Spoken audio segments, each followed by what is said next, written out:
चलिए क्वेश्चन है, देखिए देखते हैं कि क्वेश्चन क्या है। मैं चैट में आपको देता हूँ और स्क्रीन भी अपनी शेयर कर देता हूँ। आप लोग मेरी स्क्रीन से करना चाह रहा हूँ तो इसमें हम कोशिश करेंगे कि हर बंदा खुद रीड करे और अ, अपनी अंडरस्टैंडिंग बिल्ड करे, क्वेश्चन के एग्जाम्पल को देखे और फिर देखेंगे ये मेक सेंस कर रहा है नहीं। आप लोग इसको रीड करें, मैं म्यूट कर लेता हूँ।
अस्सलाम वालेकुम।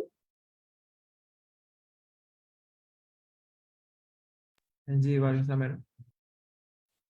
ये लिंक शेयर कर दीजिएगा फिर। हाँ जी।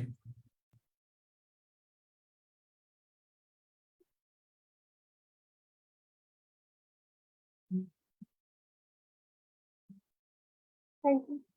बिल्कुल।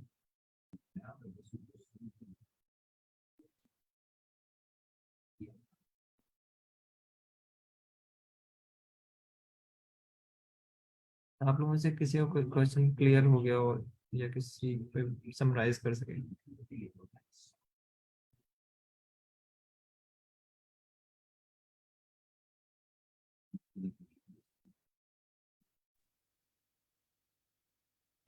सर 2 to 3 मिनट और दीजिएगा। जी जी।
अच्छा, तो आप लोगों में से किसी को क्वेश्चन समझ ना आया हो या क्वेश्चन समझ आ गया हो, दोनों केसेस में? अगर समझ आ गए तो आप समराइज कर सकते हैं। जी सर, क्वेश्चन कुछ हद तक समझ आ गया। सही है। मैं समराइज करने की कोशिश करता हूँ, मुझे कंप्लीट समझ नहीं आया तो आप मुझे करेक्ट कीजिएगा, ठीक है? तो अच्छा, उसमें ये कह रहा है कि एन अमाउंट दी हुई है कोई भी वो सूप की, ठीक है?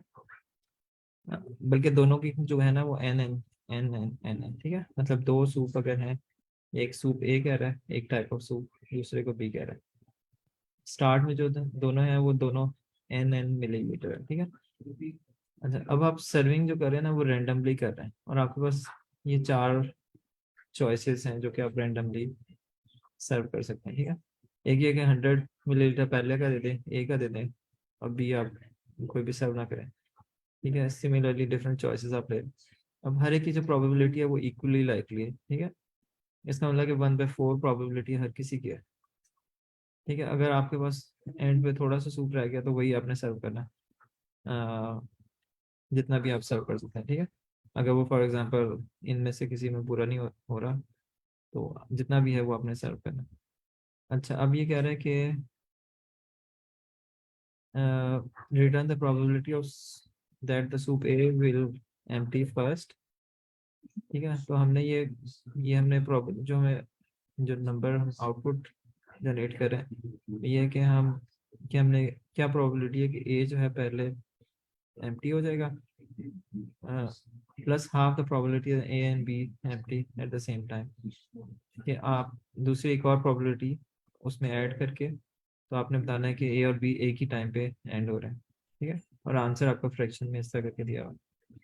अगर इसको देखें क्वेश्चन में, एग्जांपल में, तो आपको अगर 50 मिलीलीटर अमाउंट आपको गिवन थी ए और बी की, ठीक है? तो इसमें एक ये तरीका हो सकता था कि 100 तो हम नहीं दे सकते, लेकिन 75 भी नहीं दे सकते, तो या 50 आप इसकी सर्व कर सकते हैं, और 50, तो ये दोनों एक ही टाइम पे एंड हो जाएंगे, ठीक है?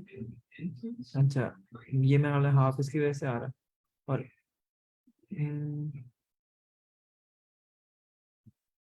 सर इसके अंदर जो है ना, ये जरूरी नहीं कि हम पहला नहीं ले सकते या दूसरा नहीं ले सकते। ठीक है। हम मेनली जस्ट ये चेकआउट कर रहे हैं कि ए पहले खत्म होता है सूप या बी पहले खत्म होता है। फॉर सही। एग्जाम्पल अगर हम यहाँ पे देखें ना, ए और बी की दोनों का जो अमाउंट है वो हमारे पास 50-50 है। ठीक है। ए भी 50 है और बी की वैल्यू भी 50 है। ठीक है। ठीक है। अब अकॉर्डिंग टू फर्स्ट चॉइस हमें ए जो है वो 100 चाहिए, बी हमें नहीं चाहिए। मतलब बी का 0 है, विच मीन्स बी हम बना भी सर्व करें तो ओके है, ठीक बट है। ए 100 चाहिए। तो इन दिस केस हमारे पास ए है ई 50 है, विच मीन्स हमें 100 कंप्लीट करने के लिए मजीद 50 चाहिए, बट हम ये जो सा सर्व है ना ये कर देंगे। सही हो गया, समझ आ गई। ठीक है।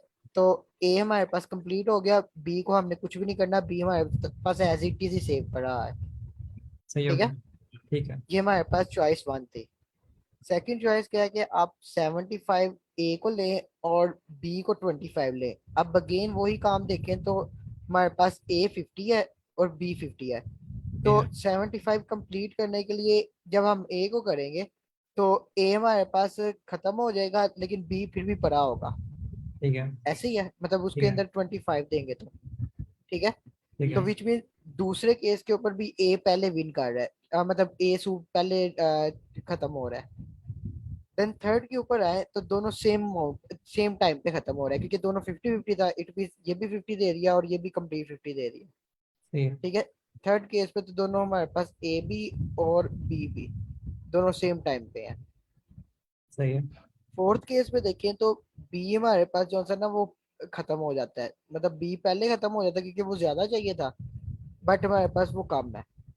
और ए 25 चाहिए था तो ए 25 बाकी रिमेनिंग बच जाता है। ठीक है। सही है। Which mean in this case be win कर रहा है, ए कुछ भी नहीं विन कर रहा।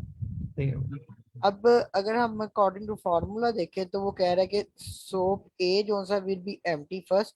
मतलब आपने प्रोबेबिलिटी रिटर्न करनी है कि एक तो सोप ए एम्प्टी फर्स्ट हो जाए, देन उसको ऐड कर देना है half the probability that A and be become empty at the same time.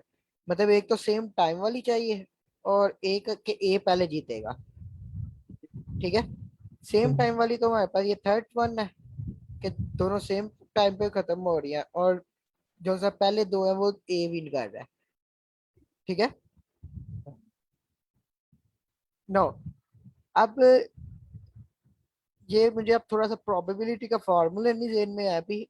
In this case देखें तो सिंपल प्रोबेबिलिटी का तो ये होता है कि डिवाइडेड बाय टोटल। ठीक है। और ऊपर जो भी हमारे पास एक स्पेसिफिक वैल्यू होती है 1 बाय टोटल जो होता है मल्टीप्लाई बाय 100 हमारे पास परसेंटेज में करे तो आ जाता है। अच्छा, मैं इसको एक्सप्लेन करने की कोशिश करूँ, आपकी बात समझ गया। ठीक।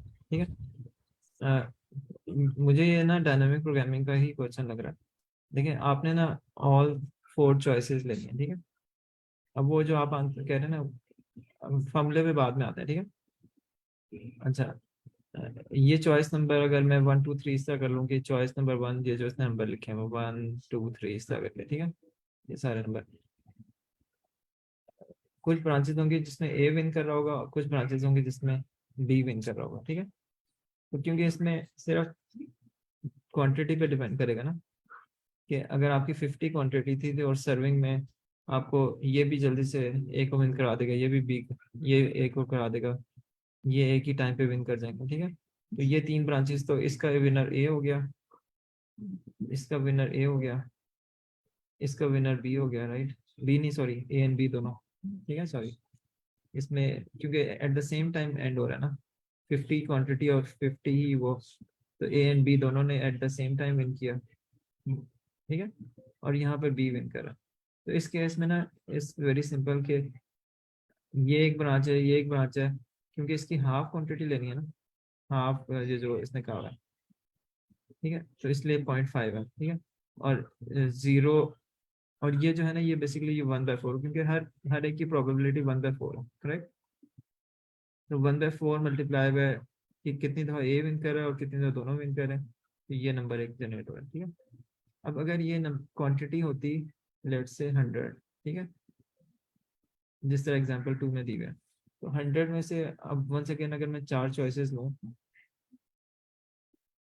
तो चार चॉइसेस में अगर अब इसकी क्वांटिटी देखो, पहले 100 एंड 100, ए की क्वांटिटी जो है ना वो 100 है सूप की, बी भी 100 है, n मिलीलीटर। ठीक है। n जो है 100 इसमें। अच्छा, अगर आप चॉइस ए लेते हैं तो ये तो जीरो हो जाएगा और बी फिर भी 100 आ जाएगा, राइट। इसका इसका विनर डिफाइन हो गया कि ए विन कर गया, ए पहले एंड हो गया। ठीक है। अगर आप ए को 75 सर्व करते हैं और बी को 25 करते हैं, तो आपकी क्वांटिटी ए की रह जाएगी 25 और बी की रह जाएगी 75।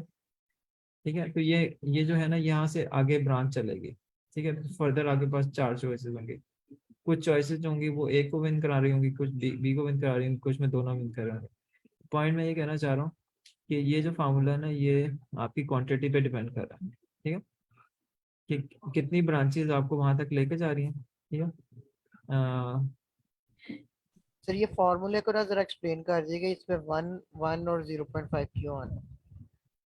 देखें, अगर तो सिर्फ 4 ही चॉइसेस थी ना, जैसे क्योंकि क्वांटिटी पे डिपेंड करता है, वो फॉरन ही डिफाइन हो गया कि कोई विन कर रहा है, तो हर एक की प्रोबेबिलिटी जो है ना वो इक्वली लाइकली है, जिसने कहा है, यहाँ पर कहा है विद इक्वल प्रोबेबिलिटी। ठीक है, तो हर एक की जो है 1/4 है। ठीक है, मतलब 1/4 प्रोबेबिलिटी हर डिसीजन में मैं रेंडमली पिक कर रहा हूँ कि मैं ये वाला पिक कर दूँ, सूप सर्व कर दूँ, मैं ये वाला सूप, ये वाली रेसिपी सर्व कर दूँ, ये सर्व कर दूँ, ये सर्व कर दूँ। ठीक है, तो ये सिलेक्शन है ना, हर एक की जो प्रोबेबिलिटी है, क्योंकि 4 चॉइसेस हैं तो इक्वल प्रोबेबिलिटी है, और हर एक की प्रोबेबिलिटी 1/4 है। ठीक है, तो अब ये कह रहा है कि कितने टाइम वो विन कर रहा है। तो, मेरे ख्याल है ये जो 1/4 आ रहा है ना, यहाँ पर 1/4 हमें इस तरह लग रहा है फॉर्मूले में, लेकिन एक्चुअली ये नंबर ऑफ ब्रांचेस पे डिपेंड करेगा, जितनी ब्रांचेस बन रही होंगी। जैसे अभी जो मैं एग्जांपल 100 मिलीलीटर के साथ ले रहा हूँ ना, कुछ ब्रांच यहाँ पर एंड हो रही है, कुछ ब्रांच होगी यहाँ जाकर कहीं एंड हो रही होगी। ठीक है, डिपेंडिंग ऑन कि सर्विंग किस तरह हो रही है। तो मैं ये कह रहा हूँ कि हर एक की प्रोबेबिलिटी इक्वली लाइकली है, इसका मतलब उसने ये भी ट्राई करके देखना है, एक ब्रांच होगी, कोई एक विनर होगा, ये ब्रांच होगी जहां तक जाएगी, जहां तक किसी भी कोई उनमें से कोई एक को 0 हो जाना है। ठीक है, अगर दोनों एट द सेम टाइम 0 हो रहे हैं तो दोनों विनर होंगे। अगर कोई ए और बी में से पहले 0 हो रहा है तो ब्रांच टर्मिनेट हो रही होगी, उसका डिक्लेयर हो रहा होगा कि विनर कौन है। ठीक है, तो ये जो नंबर है ना, बेसिकली ये थोड़ा सा मेरा हाल है कंफ्यूज कर रहा है, क्योंकि यहाँ सिर्फ 4 चॉइसेस नहीं, तो इसलिए 1/4 है। जब ज्यादा चॉइसेस होंगी तो जितनी नंबर ऑफ ब्रांचेस होंगी ना, ये अगर total number of branches let say B है तो ये बी होगा। ठीक है, और इसमें से बी के साथ टोटल ब्रांचेस कितनी के दफा लिए ए विन कर रहा है, जितनी दफा ए विन करेगा उसका 1 1 1 होगा, और जितनी दफा दोनों विन कर रहे होंगे उस वक्त, जितनी दफा दोनों विन कर रहे होंगे वो यहाँ नंबर आएगा, उसका हाफ नंबर आएगा। ठीक है, जैसे फॉर एग्जांपल इस बड़े ट्री के अंदर डिपेंडिंग ऑन की जो भी उसकी क्वांटिटी है, अगर लेट से 2 टाइम अगर ए और बी दोनों विन कर रहे हैं, तो यहाँ पर जो है ना इस जगह पे 1 आ रहा होगा। 1 का मतलब है कि टोटल 2 टाइम्स था तो उसका हाफ। ठीक है, और जितनी दफा बी विन कर रहा है उसके अगेंस्ट 0 आ रहे होंगे। ठीक है, तो ये जो नंबर है ना, ये जो बेसिकली ये नंबर, ये इस ट्री के ऑल पॉसिबल पाथ्स पे डिपेंड कर रहा होगा। ठीक है, ऑब्वियसली सर्विंग हो रही है, कोई ना कोई तो विन कर रहा है ना उस पाथ से, तो हर पाथ से ना एक डेटा कलेक्ट हो रहा होगा कि ये वाली पाथ लीफ नोड तक पहुंची, मतलब अगर इसे मैं रूट कह रहा हूँ, ये जो, तो लीफ तक पहुंचेगी, लीफ का मतलब जहाँ पर टर्मिनेट हो रही है, तो वहां से ना विनर डिफाइन हो रहा है।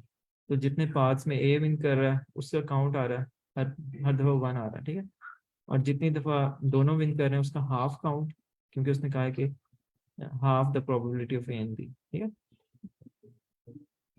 ठीक है, और जितनी दफा 0 विन कर रहा है उसका काउंट उसके अगेंस्ट 0 आ रहा होगा। तो ये आपको ना डिफाइन करके देगा कि बाकी मैडम फिजा अगर इसमें कोई ऐड कर सके।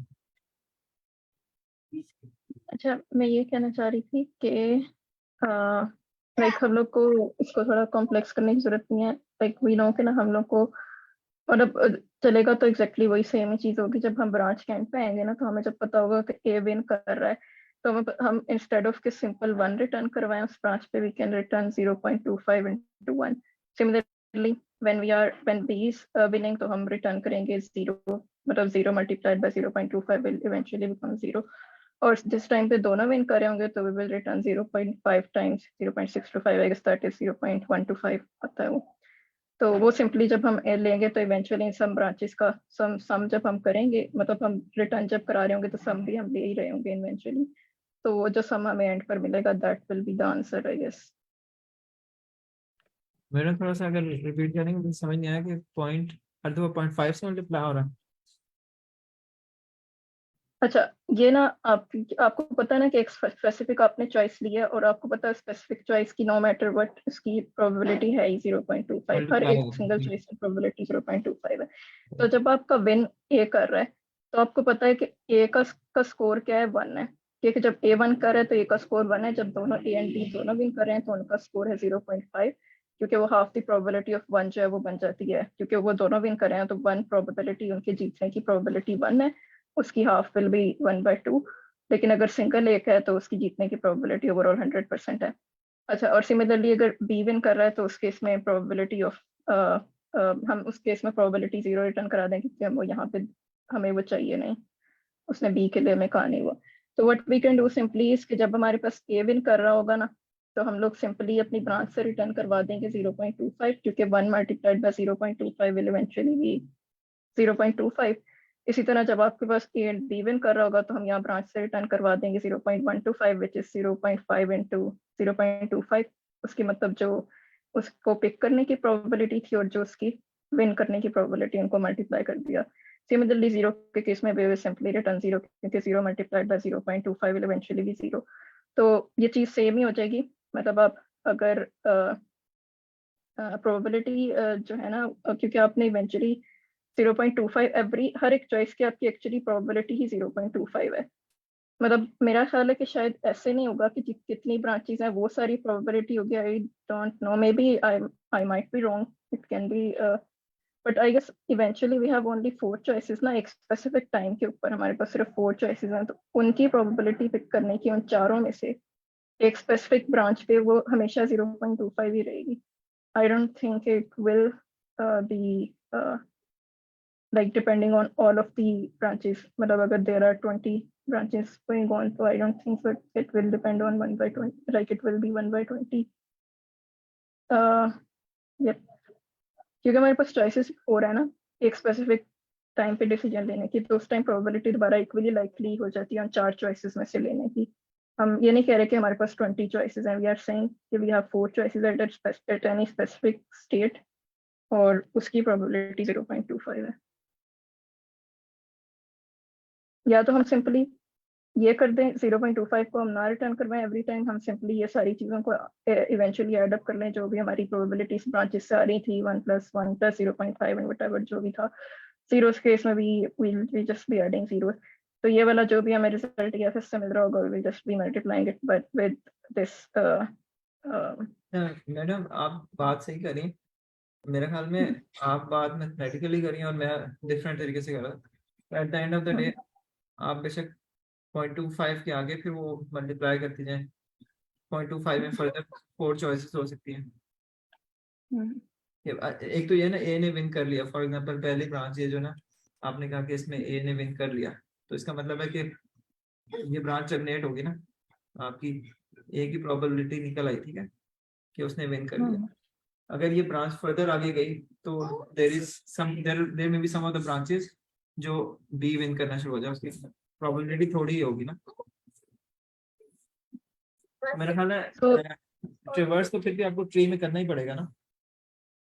नहीं वो तो करना पड़ेगा, लेकिन मैं ये कह रही हूँ कि यू आर सेइंग कि अगर हम लोग जस्ट, मुझे हो सकता है यहाँ clear, maybe I am wrong here, like मैं कह रही हूँ कि आपने फर्स्ट टाइम ये 4 में से एक चॉइस पिक की, उसकी पिक करने की प्रोबेबिलिटी थी 0.25। अब आपके पास आप इस ब्रांच पे भी कोई भी विन नहीं किया, मतलब कोई भी आपकी स्पेसिफिक जो चीज़ no one has won yet, ठीक है, दोनों की अभी जो है ना एमएस पड़े हुए हैं। तो उस केस में यू आर सेइंग कि इसकी प्रोबेबिलिटी जो है that will be half of 0.25 pick करने की इन चारों चॉइसेस की। विल दैट बी मतलब 0.25/4?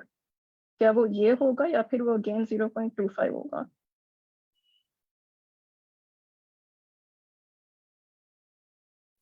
देखिए आप इस तरह करके ऐड करें। देखिए आप ये कह रही हैं कि इस ब्रांच में आने की प्रोबेबिलिटी 0.25 थी, फर्दर एक ब्रांच में विन करने की प्रोबेबिलिटी क्या है, ठीक है।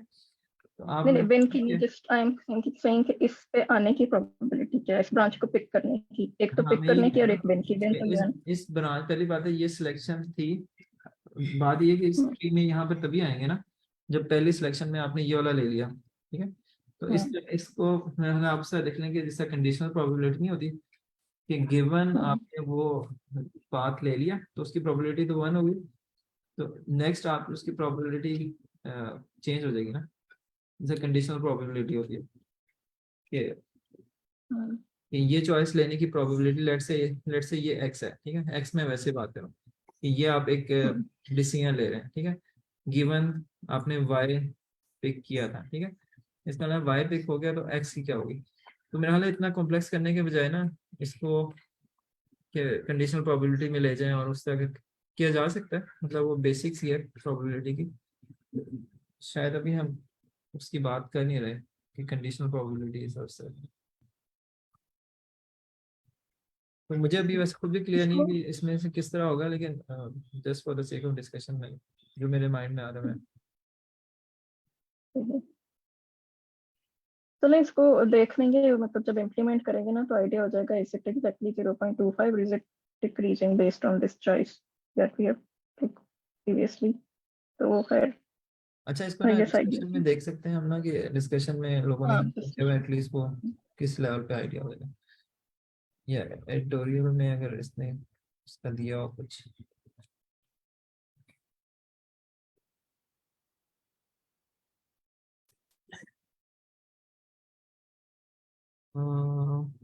ठीक है।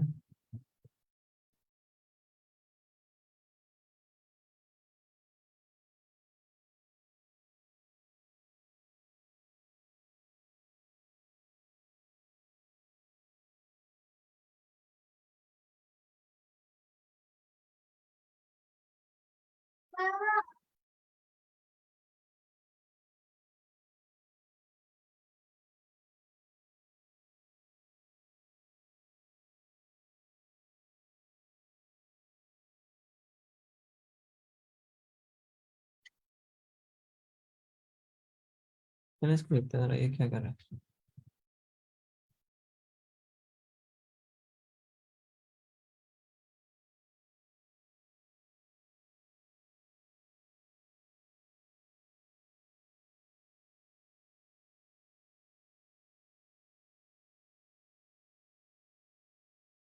ये रिमेनिंग निकाल रहा है।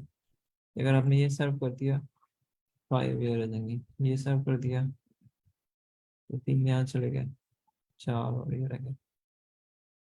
बेसिकली जिस तरह हम कह रहे हैं उसी तरह उसकी वो अमाउंट निकाल रहा है कि कितनी।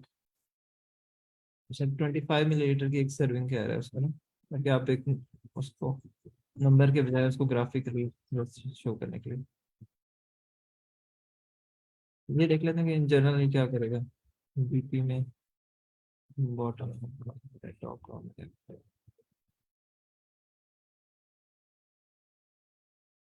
अच्छा मैडम, मेरा ख्याल है इसको ना थोड़ा सा, क्योंकि इस सेशन में ना ऑडियंस रीजनेबल है, तो इसमें ना हम थोड़ा सा इसको लाइट रखते हैं ताकि बाकी लोग ना होप लूज ना करते हैं। ठीक है, तो ये हमने क्वेश्चन तो रीड कर लिया, उसकी किसी लेवल पे एक इंट्यूशन बिल्ड कर लिया। मैं नहीं चाह रहा कि आप लोग ये समझें कि प्रोग्रामिंग इतना मुश्किल काम है कि आप लोग हिम्मत हार दें। तो हम ना थोड़ा सा इजी क्वेश्चन करते हैं। ये डीपी जो होती है नॉर्मली थोड़ा सा रिलेटिवली मोस्ट डिफिकल्ट टॉपिक्स में से आती है। ठीक है, तो जब आप प्रोग्रामिंग करेंगे तो आपको डीपी आप इस तरह के आप टुवर्ड्स द एंड ही कर रहे हो, जब आप एक लेवल पे बेसिक आपने कवर कर लिया हुआ। तो तलहा कोई और क्वेश्चन ओपन कर सकते हो आप? मेरे पास क्वेश्चन है। हाँ आप ओपन कर लें फिर डिस्कस कर लेते हैं। मुझे अलाउ कर दो। जी अलाउ कर दें। बाकी लोगों से भी मैं ये कह रहा हूँ कि आप लोग ना पार्टिसिपेट किया करें, जो आपको अगर आपके व्यूज़ हों जिससे हम एटलीस्ट, अगर आपको लग रहा है कि बहुत ही मुश्किल लग रहा है या समझ कुछ नहीं आ रहा, तो उसमें जैसे कि हम टाइम ज़ाया करें हम उसको चला मैडम मीना को अलाउ कर देंगे आप?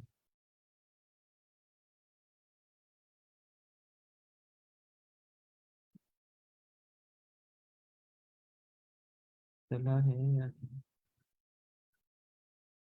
नहीं है? अच्छा, मैं फिर किस तरह करूँ, क्लेम उसमें जाऊँ? अभी होस्ट कौन है?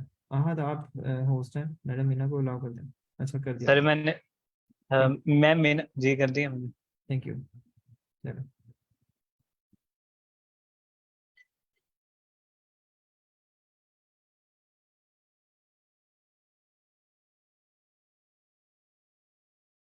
तो मैडम इसको ना इसका लिंक उसमें शेयर कर दें चैट में, और इस क्वेश्चन को बाकी लोग रीड कर लें, और अगर आप इसको समराइज कर सकें तो क्विकली समराइज कर दें।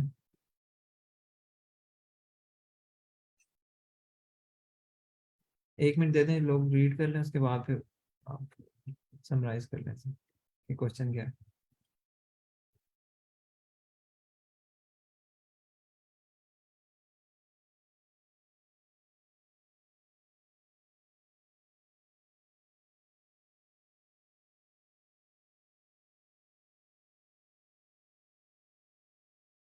मेरे ख्याल है इतनी जल्दी ना, जिसने नहीं क्वेश्चन किया हुआ तो उसके लिए थोड़ा सा मुश्किल होगा। अगर आप इसको रीड कर लें एक दफ़ा क्विकली और उसके बाद इसको समराइज कर लें। है थोड़ा सा लाउड पैसिफिक बोल दीजिए ताकि अटलांटिक। बाकी लोगों को आवाज़ क्लियर है। एम का एम ग्रेड हमें गिवन है और मैडम माइक इसमें थोड़ा करीब कर सकती हैं, मतलब एम आपकी क्रॉस आवाज़ एम गिवन है और इसमें टॉप साइड पे हमारे पास पैसिफिक ओशन है टॉप पे और लेफ्ट साइड पे, और राइट और बॉटम पे हमारे पास अटलांटिक ओशन है। अब ये जो हर एक की वैल्यू है ये हमारे पास हाइट को रिप्रेजेंट कर रही है कि उस लेवल पे उस पॉइंट पे हाइट कितनी है।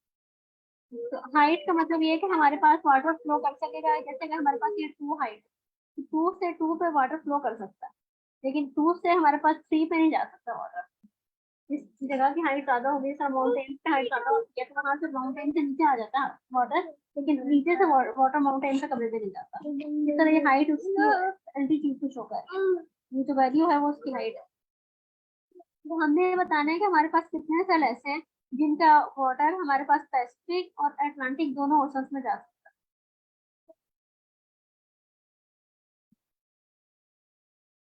अच्छा, किसी को ऑडियंस में से क्वेश्चन क्लियर हो गया हो, जिसे समझ आ गया हो कि क्वेश्चन क्या है, या किसी को नहीं आया हो तो आप स्पीक करें, थोड़ा बताएं।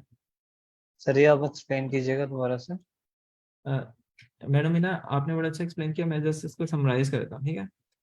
ये जो डेटा दिया हुआ है ना, 2 डायमेंशनल डेटा, ठीक है, तो उसके अंदर ना आपको एक वेक्टर दिया होगा, मतलब 2 डायमेंशनल एक वेक्टर है, ठीक है।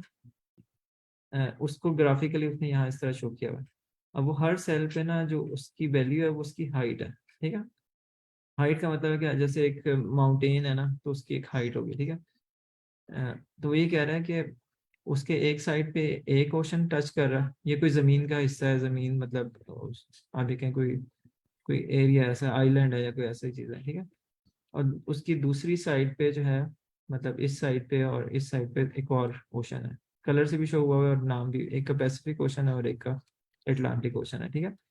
अब क्वेश्चन इस तरह का है कि अगर इस पे रेन हो, रेन करने का मतलब ये है कि यहाँ पर मतलब इस पूरे आइलैंड के ऊपर ना बारिश हो, ठीक है, तो उस बारिश का पानी किधर जाएगा, ठीक है। तो अगर वो हर सेल के ऊपर पानी आ रहा है तो पानी, मतलब अगर इधर है तो इधर चला जाएगा, अगर इधर पानी जो गिर रहा है वो अपने से कम हाइट पे चला जाएगा, ठीक है। इक्वल हाइट पे भी जा सकता है, ठीक है। और इधर का पानी सारा इधर जा रहा है, ठीक है। इधर से पानी इधर नहीं जा सकता क्योंकि ये हाइट ज्यादा है, ठीक है, ये 7 है। आप जिस तरह मतलब कम हाइट की तरफ तो जा सकता है, जैसे यहाँ से यहाँ चला जाए इक्वल हाइट के ऊपर, यहाँ से इस ओशन में चला जाए, लेकिन यहाँ से इस तरफ नहीं जा सक रहा क्योंकि 1 हाइट से वो 7 हाइट पे नहीं इंक्रीज कर सकता, ठीक है। हाँ, 7 वाला पानी जो है वो इधर आ सकता है, 7 वाला पानी इधर आ सकता है, ठीक है। बात समझ रहे हैं? तो ये जो इसने ये जो थोड़ा सा शेडेड किया है ना, शेडेड में ये जो थोड़ा सा शेड का फर्क आ रहा है, ये सारे जो सेल्स हैं, ये वो ऐसे सेल्स हैं जिन पे ना, जिनकी हाइट सबसे ज्यादा है, ठीक है, सराउंडिंग सेल्स की निस्बत। इधर से इधर भी जा सकता है, इधर से इधर भी जा सकता है, ठीक है। सिमिलरली 5 से इधर भी जा सकता है, 5 से इधर भी जा सकता है, 5 से इधर भी जा सकता है। तो 5 ऐसा मतलब ये ऐसे सेल्स हैं जिसमें ना पानी इस ओशन में भी जा सकता है और इस ओशन में भी जा सकता है, ठीक है। तो ये जो शेडेड है, तो आपने वो सेल्स बताने हैं, आउटपुट क्या होगी, वो सेल्स, उन उनकी में हाल है, उनकी रो नंबर और कॉलम नंबर, ठीक है, 0 रो और 4 कॉलम। इसका मतलब है कि ये वाला सेल, ठीक है। अगर आप देखें तो ये 0 रो है, रोज इस तरह होती है ना, 0 1 2 सो ऑन। इसी तरह 0 column, 1 column, 2 column, 3 column, 4 column. तो ये 5 ऐसा सेल है जो कि रिजल्ट में आएगा जिसमें से पानी दोनों ओशंस में जा सकता है, ठीक है, क्योंकि इससे इधर भी जा सकता है, इससे इधर भी जा सकता है, बेशक वो इस सेल पे आया और इससे जाए, जिस तरह भी जाए, ठीक है। सिमिलरली इसकी क्या वो होगी, ये फर्स्ट रो में है और थर्ड कॉलम में है, ठीक है, फर्स्ट रो और थर्ड कॉलम। सिमिलरली ये जो ये वाला सेल है, ये फर्स्ट रो और फोर्थ कॉलम, ठीक है। तो ये हमने ऐसे सेल्स का बताना है जिनसे पानी दोनों ओशंस में जा सकता है। तो ये क्वेश्चन कि आपने डिपेंडिंग ऑन जो हाइट है आपने ये बताना है कि अगर हाइट यहाँ पर ज़्यादा होती, लेट्स से यहाँ पर ज़्यादा होती, ठीक है, तो ऑब्वियसली कुछ सेल्स का पानी उधर चला जाता, ठीक है, और कुछ सेल्स का पानी इधर आ जाता, ठीक है। तो डिपेंडिंग ऑन जो हाइट इंफॉर्मेशन है ना, जो भी वो 2 डायमेंशनल वेक्टर होगा जो एल्गोरिदम के लिए इनपुट होगा, आपने ये बताना है कि कौन से ऐसे सेल्स हैं जिसमें दोनों ओशन में पानी है, उनके ऊपर पानी अगर बरसेगा तो वो दोनों ओशन की तरफ जा सकता है। इसका मतलब कि वो दोनों साइड से उनका कनेक्शन बन रहा है।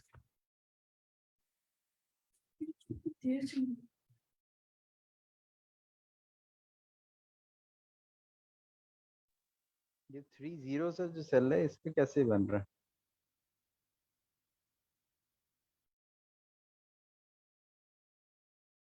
चलें, आप लोगों को समझ आया कुछ? क्या अपना तो मैडम इसको कंटिन्यू करें, आप इसको लोगों से पूछें कि उनको क्या समझ आता है, इसको किस तरह करना चाहिए। किसी को कोई सजेशन है कैसे होगा ये क्वेश्चन? अच्छा, लोगों से पहले थोड़ा सा ना आइडिया ले लिया कि ना, इससे ना उनके माइंड थोड़े एंगेज हो जाते हैं, एटलीस्ट वो सुनने के उसमें आ जाते हैं कि आप जो बात बता रही हैं उसकी क्या वजह है, या ताकि उनकी लॉजिक बिल्ड हो थोड़ी। तो अगर आप जो पार्टिसिपेंट है ना अगर बिल्कुल वो रहेंगे ना साइलेंट, तो ये आपके लिए सही नहीं है। अगर आप कुछ स्पीक करेंगे तो आपके लिए अच्छा है कि आप उस डिस्कशन में आए, ताकि आपको पता चले कि जो डिस्कशन हो रही है वो क्यों हो रही है और क्या पर्पस है उसका। तो आप लोगों में से कोई किसी बंदा अपनी लॉजिक बताएगा कि वो इस क्वेश्चन को किस तरह करेगा।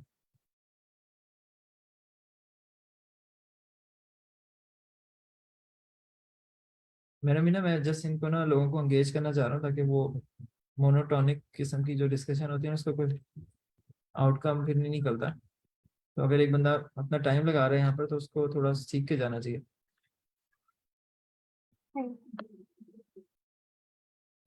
चले मैडम ना, आप अपना बता दें अगर आप इसको किस तरह डिस्कशन को लीड करेंगे। इसमें हम ये देखेंगे ना कि देखिए अगर हम ये करेंगे अपोजिट साइड ऑफ डायरेक्शन में जा सकता है पानी, मतलब अगर इधर से इधर आ सकता है पैसिफिक ओशन, अगर रेन का वाटर इधर जा सकता है तो पैसिफिक ओशन का वाटर इधर भी आ सकता है। तो हम तो ये टॉप रो है और हम पहले मार्क कर लेते हैं कौन से सेल में कौन सा पानी है, और ये लेफ्ट कॉलम ये जो है ये पैसिफिक ओशन के बन गया, यहाँ पे पैसिफिक ओशन आ सकता है। और ये राइट रो पूरी रो है, ये बॉटम कॉलम है, यहाँ पे अटलांटिक ओशन का है। ये तो हमें क्लियर हो गई बात, ये फौरन पता चल जाएगा। अब हम देखेंगे कि आगे कौन कौन से सेल्स ऐसे हैं कि जहाँ पे ये इनका पानी आ सकता है। अब हम अगर हाइट इक्वल होगी या ग्रेटर होगी तो वहां तक जाएगा, अदरवाइज नहीं जाएगा। अब यहाँ से इसका पानी वाटर कहाँ जाएगा, 1 से जाएगा, 1 आ गया, इसमें 1 से 5 आ गया,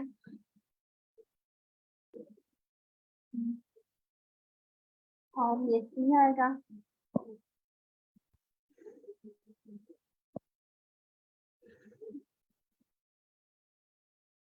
और भी नीचे 3 है, इसमें आ रहा 4 आएगा।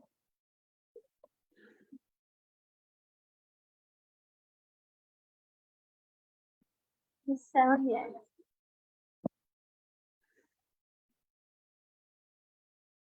ये जो येलो वाला है ये तो हमारे पास अटलांटिक ओशन के लिए मार्क होगा।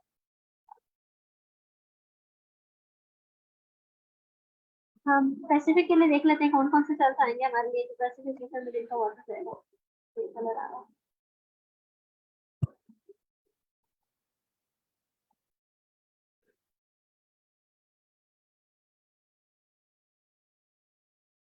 ये वाला पैसिफिक में जाएगा, ये 7 पैसिफिक का है, और 3 पैसिफिक के लिए मिल जाएगा।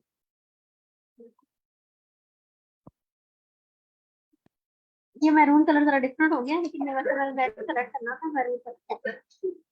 ये जो सेल्स है ये सारे जो है ये पैसिफिक ओशन में इनका वाटर जाएगा, ये 2 भी इसमें शामिल है। और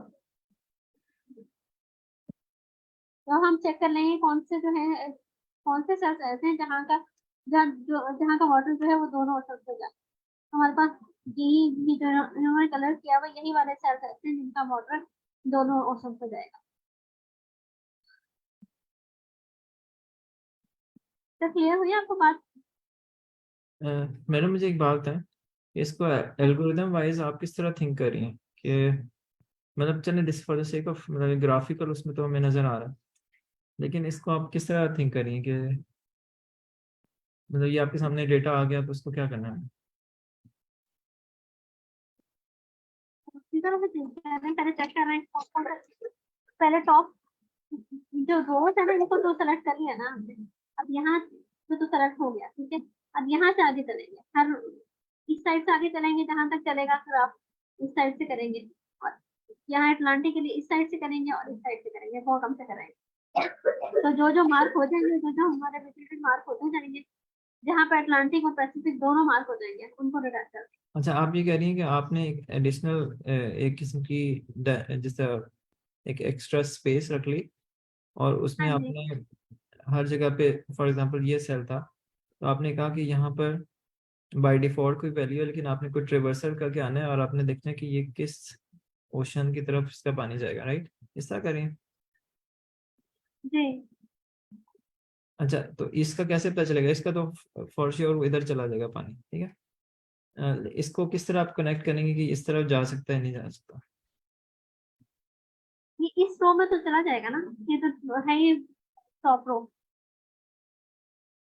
सर अगर जो इस फर्स्ट साइड पे तो नहीं जा रहा ना, इस साइड पे तो नहीं जा रहा, तो आप कैसे आप इस सेल को नेक्स्ट सेल से कंपेयर करिए, आप कह रही हैं कि अगर उसका नेबरिंग एलिमेंट उससे ग्रेटर होगा तो फिर नहीं मूव करेगा ना, अगर उसका स्मॉलर होगा उसके बाद ही फिर वो मूव कर सकेगा वाटर। ठीक है। सर मेरे माइंड में एक सोल्यूशन है, लेकिन वो उसकी कम्प्लेक्सिटी ज़्यादा हो जाएगी कि हम लोग मतलब ट्रेवर्स करेंगे इस पूरे बारी बारी सारे नंबर्स को, तो उसके बाद हम हर एलिमेंट के ऊपर बीएफएस करेंगे। ठीक है। तो वो चारों डायरेक्शन में जाएगा और देखेगा कि अगर वो उसका जो नेबरिंग एलिमेंट है वो ग्रेटर है तो वो फॉल्स रिटर्न करा देगा, अगर वो स्मॉलर है तो वो ट्रू कर देगा और फिर नेक्स्ट एलिमेंट में जाएगा और फिर उसके नेबरिंग देखेगा जब तक वह बाउंड्री टच नहीं कर देता है। तो अगर वो बाउंड्री टच कर देगा तो वो हम ट्रू रिटर्न करा देंगे। तो मतलब उस केस में वो पानी जो है वो उसने ओशन तक चला गया, तो सही वो है। वाला हम लोग अपना रिजल्टेंट वेक्टर के अंदर पुश कर लेकिन हर देंगे। सेल के लिए आपको पूरा ट्रेवर्स करना पड़ सकता है, right? Depending on hmm. Height, ठीक है। अच्छा, मेरे ख्याल में ना मैडम भी ना, अगर आप इसको थोड़ा सा मेरी बात को समझे कि आपको ये तो पता है यहाँ पर इसका पानी आ सकता है, ठीक है। मतलब लेफ्ट और राइट से मतलब एक दो ट्रेवर्सल मेरे ख्याल में आपको इस तरह करना पड़ेगा, और आई थिंक दूसरी तरफ आपको ट्रेवर्सल इस तरफ करना पड़ेगा, ठीक है। अगर आप इस वाली को चूज करती हैं मतलब पहले ट्रेवर्सल में, तो इसका पानी डिपेंडिंग ऑन हाइट के, अगर आपकी हाइट यहाँ पे इंक्रीज करिए जैसे मतलब आप पानी ने एक्चुअली यहाँ से इस तरफ जाना है, मतलब अगर जा सकता हो, ठीक है। लेकिन अगर आप ये थिंक करें कि यहाँ से ट्रेवर्सल शुरू किया आपने और आप इसको देख रही हैं कि इस तरफ या तो इक्वल हाइट होनी चाहिए या इंक्रीजिंग हाइट होनी चाहिए, ठीक है। ओनली देन आप कह सकती हैं कि ये पानी पानी उल्टी साइड पे जाएगा, मतलब पानी की डायरेक्शन अपोजिट होगी, लेकिन you will see what is the increasing height और what is the equal height, ठीक है। बात समझिए आप कि आपने ना इस सेल से प्रोसेस करना शुरू करना है, ये जो ये वाला सेल है, ठीक है। और आपने देखना ये है कि क्या मेरी नेबरिंग जो सेल है उसमें इंक्रीजिंग हाइट है या इक्वल हाइट है, देन इट इज ओके। इसका मतलब है कि पानी इस तरफ जा सकता है, ठीक है। Make sense? सिमिलरली हाँ जी। आपको पता है कि पानी इधर से तो आ सकता है, लेकिन इस सेल पे या तो पानी इधर से आ सकता है या पानी इधर से आ सकता है, ठीक है। तो अगर इन दोनों में से किसी एक साइड से भी आ सकता है, किसी एक साइड से भी आपको इंक्रीजिंग हाइट मिल रही है, तो इसका मतलब है पानी यहाँ पर किसी एक रास्ते से आ गया, ठीक है। इसका मतलब है कि वो इस वाले ओशन के साथ जो यहाँ पर पानी पहुंच गया, ठीक है। या आप ये कहें कि यहाँ से पानी उधर चला जाएगा ओशन में।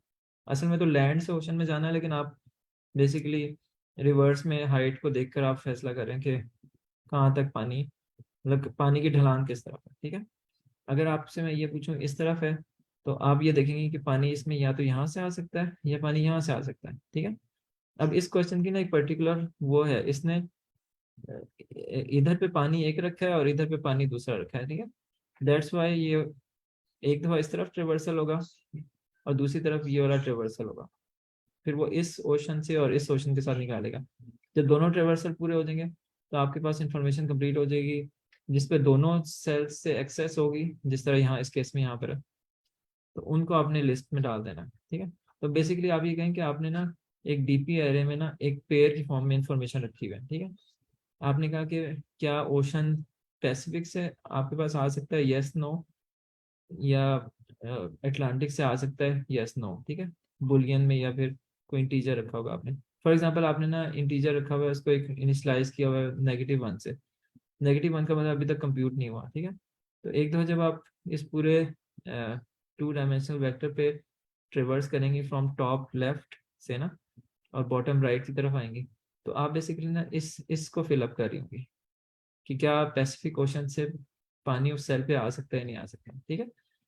जब आप बॉटम से ऊपर की तरफ जा रही होंगी, टॉप लेफ्ट की तरफ जा रही होंगी, बॉटम राइट से, तो फिर आप बेसिकली कह रही होंगी कि अटलांटिक ओशन से बेसिकली बाय डिफॉल्ट वैल्यू को यहाँ पर आप ओवर राइट कर रही होंगी। बाय डिफॉल्ट वैल्यू लेट से -1 है, तो आप कह रही होंगी कि यस का मतलब लेट से 1 कर लेती है, नो का मतलब है 0, ठीक है। तो depending on the height, for example अगर आप ये कहें कि इस सेल पे पानी अटलांटिक से आ सकता है, ऑब्वियसली आ सकता है क्योंकि बाउंड्री पे है, ठीक है। अगर यहाँ पर एक सेल है, इस पे भी आ सकता है, ठीक है। लेकिन अगर एक सेल इस जगह पे है, तो डिपेंडिंग ऑन हाइट के आपकी इस सेल की जो हाइट है वो दैट शुड बी, मतलब इसके जो लेफ्ट पे जब जा रहे होंगे तो हाइट इंक्रीज करनी चाहिए या इक्वल रहनी चाहिए, ओनली देन आपका पानी दूसरी डायरेक्शन में आएगा, ठीक है। बात समझ रहे हैं आप? हाँ जी, सही है। ठीक है। सॉरी अगर मैंने डिस्कशन को थोड़ा सा अपने वो कर लिया, आप शायद एक्सप्लेन कर रही थी, मैंने आपको बीच में कट कर दिया, तो आप नहीं कंटिन्यू जी, कर सकते हैं इसे। बस ये कि इसमें दो बनाए हैं, 2 ग्रेड्स बनाई हैं वेजिटेटिव की ना। ठीक है, मैं जो है वो, आप इंटीजर की बात कर रहे हैं ना, तो यहाँ पे बुलियन है। सही हो गया। मैं 2 ग्रेड्स बनाई हैं, ये मैं क्लियर कर दूं? हाँ, इसको क्लियर कर दें। सही हो गया। आप कहेंगे क्योंकि आप एक हाइट वो जब करेंगे तो उसमें ग्रेड की वैल्यू बाय डिफॉल्ट 0 रखी होगी, ठीक है। हम्म। सही हो गया। अच्छा, इसमें ना मैं जिस तरह कह रहा था, मैं डिफरेंट तरीके से कह रहा था, आप डीएफएस के थ्रू कर रही हैं, that is a different logic, ठीक है। मैं जो है ना बेसिकली मतलब मैं जिस तरह मैंने प्रॉब्लम जिस तरह अंडरस्टैंड किया या जिस तरह मैंने किया है, मैं सिर्फ एक इस डायरेक्शन में और एक इस डायरेक्शन में मूव कर रहा था, ठीक है। तो इस सेल के लिए आपको ऊपर नीचे की वैल्यू चाहिए, इसके लिए आपको इधर से पानी आ सकता है या इधर से आ सकता है, ठीक है। तो मैं उसको ना आप कह लें आइट्रेटिव वे में देख रहा था। आप इसको बेहतर तरीके से डीएफएस के थ्रू एक्सप्लेन कर सकते हैं अपने तरीके से। यहाँ पे हमने वेजिटेटिव के दो बनाए पैटर्न, एक पैसिफिक के लिए, एक अटलांटिक के लिए। तो ये मुझे थोड़ा सा भी क्लियर नहीं हुआ कि इसमें कैसे ये बनाया ना। ये तो समझ आ गई कि ये वेक्टर वेक्टर बनाया, पैसिफिक के नाम से बनाया। अच्छा, ये इसका साइज रख लिया n, ये भी हो गया। फिर ये vector of Boolean of n, इसका क्या मतलब है?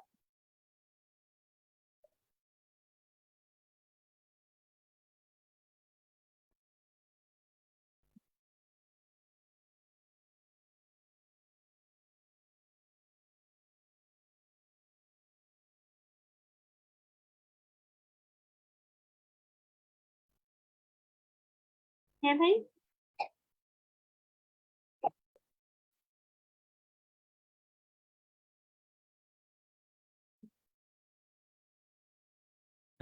सॉरी मैं 1 मिनट अवे था, आप कुछ पूछ रही हैं? इसके बाद ये बताएं, ये Pacific of Boolean of n, ये जो इन्होंने बनाया हुआ ना, मैंने वो खुद भी किया इसमें, लेकिन कुछ कॉपी भी मारी है। तो ये इसमें वेजिटेटिव का एक वेक्टर बनाया है। ठीक है। इसका m तो साइज हो गया ना, एम नंबर ऑफ यदि ये रोज है। वेक्टर ऑफ n, ये क्यों लिखता है? मैंने इसको सिर्फ एन लिख के देखा तो ये इसका आंसर बहुत आ रहा था। देखें जो आपका वो है ना फर्स्ट डायमेंशन, वो नंबर ऑफ रोज शो करता है। जब वेक्टर आप स्लाइस करते हैं ना, हाँ तो जी। ये आपकी नंबर ऑफ रोज हैं, ठीक है। और यहाँ पर आप बता रहे होते हैं कि ये वन डायमेंशनल वेक्टर है और इसमें कॉलम्स कितने होंगे, ठीक है। और अगर आप बाय डिफॉल्ट वैल्यू भी देना चाह रही हैं तो आप बाय डिफॉल्ट वैल्यू भी दे सकते हैं। तो बेसिकली आप ये कह रही हैं कि m रोज हैं और हर रो एक वेक्टर है साइज n का, n नंबर ऑफ कॉलम्स हैं, ठीक है। तो इसकी ये वाली डायमेंशन है वो n है, क्योंकि स्क्वायर मैट्रिक्स नहीं है ना, यहाँ पर m है, आपके पास m रोज है, हर रो जो है वो उसमें n कॉलम्स है, राइट।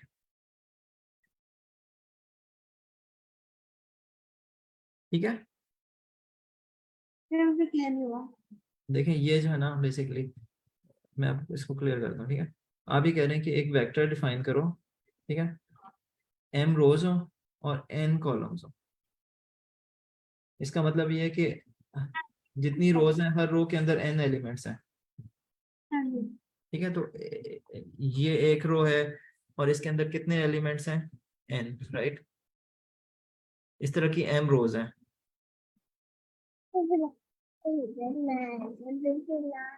ये अगर यहाँ पर जो है यहाँ बूलियन ऑफ बूलियन रख देते तो फिर नहीं होता काम। बूलियन ऑफ बूलियन कैसे, आप लिख के देखें कैसे करें। किसी के साथ ही कॉमा लगा के बूल लिख देते हैं। नहीं, बूलियन डॉट बूलियन कह रही हैं। देखें एक तरीका ये हो सकता था, एक ही वेक्टर बनाती हैं आप, उसमें पेयर के तौर पर रखती हैं, आप कहती हैं वेक्टर, ठीक है। जो भी है मैं पूरा नहीं लिख रहा, ये थोड़ा सा मुश्किल है। आप कहती हैं उसकी डाटा टाइप एक पेयर होती, ठीक है। पेयर का मतलब है कि आप एक ही वेक्टर होगा, उसका फर्स्ट एलिमेंट स्पेसिफिक उसकी इंफॉर्मेशन होगी, ठीक है। यहाँ पर आप कहती हैं कि पेयर, और यहाँ पर आप कहती हैं कि दोनों जो एलिमेंट्स होंगे वो बूलियन टाइप के होंगे, बूल लिख देती हैं, ठीक है। तो आप ये कह रही हैं कि ये जो पेयर्स है ना, अ, मतलब ये एक वेक्टर है जिसमें डेटा टाइप उसकी पेयर है, ठीक है। लेकिन यहाँ पर आपको डिफाइन फिर भी करना था। यहाँ पर आप कहती हैं कि आपके पास m रोज होंगी, और यहाँ पर आप कहती हैं कि वेक्टर, जिस तरह इसने लिखा हुआ वेक्टर, और यहाँ पर बूलियन की जगह पे आप ये पेयर लिख रही होती हैं, ये पेयर, ठीक है। बात समझ रहे हैं। तो लिखना आपको फिर भी यही पढ़ना था। मैं ये कह रहा हूँ कि इन दो को मर्ज करके आप एक बना सकती नहीं। इट्स अप टू यू कि आप दो वेक्टर अलग अलग टू डायमेंशनल रखती हैं या उसमें एक ही वेक्टर रखती हैं, वेक्टर ऑफ वेक्टर, जिसमें पेयर की इंफॉर्मेशन होती है। अब बात क्लियर हुई। जब हम रिजल्ट के लिए बनाते थे क्वेश्चन आपको खोल के दिखाऊं, उसमें से रिजल्ट के लिए बनाते थे तो